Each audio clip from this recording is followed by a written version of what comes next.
Ayan, so ayan, so naka-ready na.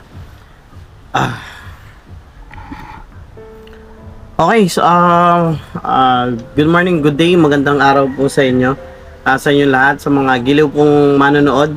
Ayan, sa mga followers ko dito sa Facebook. Ayan, binabati ko muna kayo ng magandang araw. Ayan. So actually, ginawa ko tong video na ito. I just want to make an apology. Humingi po ako ng paumanhin.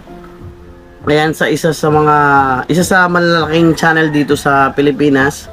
It's because inofera nila ako ng maging artist sa channel nila.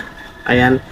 And which napakalaking bagay talaga para sa akin 'yun. Kasi para sa akin 'yun, big break na po 'yun eh. Big break na po 'yun bilang isang vlogger sa akin na maging artist po ng channel nila. Nga lang po kasi sa sobrang busy ko po kasi sa trabaho, and then nag-vlog din po ako.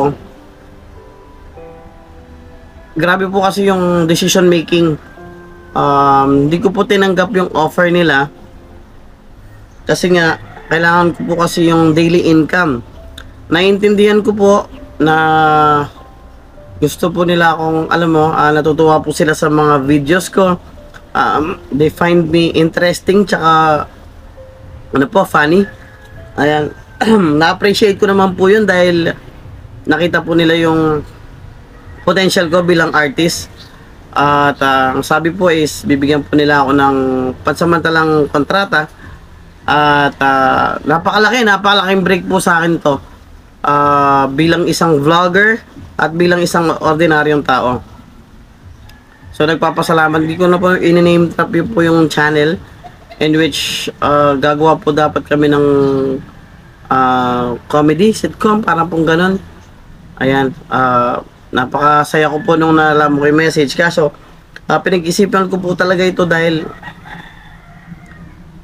sobrang busy po talaga sa pagde-deliver ko. Nakikita nyo naman po, naka-uniform po akong pang-deliver.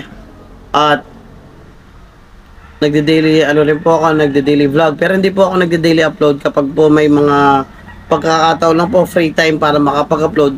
Doon lang po ako nakakapag-upload. To cut it short, maraming salamat po sa channel po na yun dahil binigyan nyo po ako ng opportunity. Pero po nakapag-desisyon po ako na hindi ko po tatanggapin yung offer. Ayan, nakakalungkot man po kasi pangarap ko po talaga yun eh. Pangarap ko pong maitampok sa TV. Pangarap ko pong, at siyempre, stepping stone na rin po yun para po mabigyan ako ng break. Mabigyan po ako ng offer sa iba't ibang channel. At alam ko po darami po yung endorsement ko. At saka mga sponsors. Ayan, panigurado po ako darami rin po yung sponsors.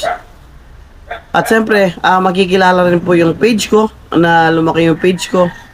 So, despite po sa mga positive things na pwedeng mangyari, I decided to say no for now. Ewan ko kung mauulit pa po yun.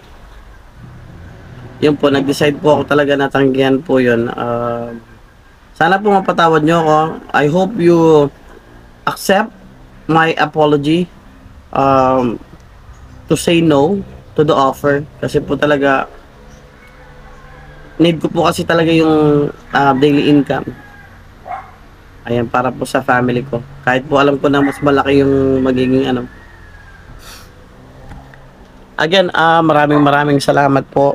At ang napakahirap po kasi talagang tanggapin is panaginip lang po ang lahat. Ay, dana. Alibala ako sa totoo. Akala ko po talaga totoo. Panaginip lang po talaga lahat. Kasi yung, ang ganda ng offer sa akin sa panaginip, sabi ko ganyan. Tapos, grabe, biglang nag-twist na gumulo na yung eksena. Kaya sa panaginip ko, tumanggi ako doon sa offer nila. Ayun, bigla na ako nagising. Walang ya. Emotion! Akala ko magiging artista na ako sa Pinas. Ay, dana, naman pala totoo. Gago!